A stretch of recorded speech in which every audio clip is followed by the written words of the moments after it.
कविता का शीर्षक है बहुरूपीय पिताओं के बारे में। माओ पे बहुत दिखा गया, मैं चाहता हूँ पिता पे कविता सुनाए। और इस बार तालियां पहले बजा दीजिए कि आवाज मेरे पिता की।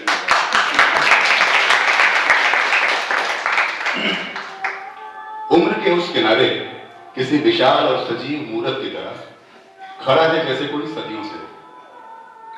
मैं समंदर की तरफ बहता हूं और पांव छूकर लौट आता हूं।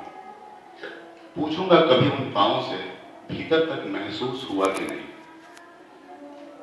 सबसे अधिक बातें करना चाहता हूं पिता से, असंख्य तारों से भी ज्यादा। उन भाषाओं में जो गढ़ी भी नहीं गई, उन लिपियों में जिनका नाम तक नहीं मालूम।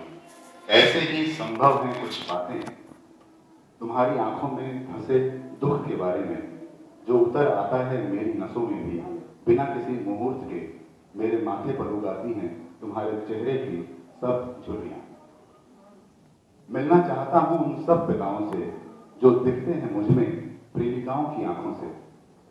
मिलना चाहता हूं उन सब पिताओं से जो दिखते हैं मुझ में प्रेमिकाओं की आंखों से। मैं पिता से प्रेमिकाओं की तरह मिलना चाहता हूं, देवताओं की तरह नहीं।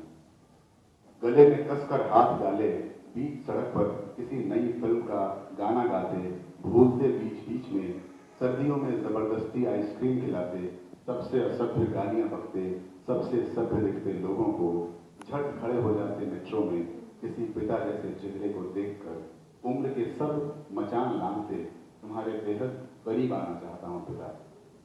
तुम्हारी बाहों में मछलियां नहीं हैं, तुम्हारी बाहों में मछलियां नहीं हैं, फिर कैसे लड़ लेते हो हम सब के लिए।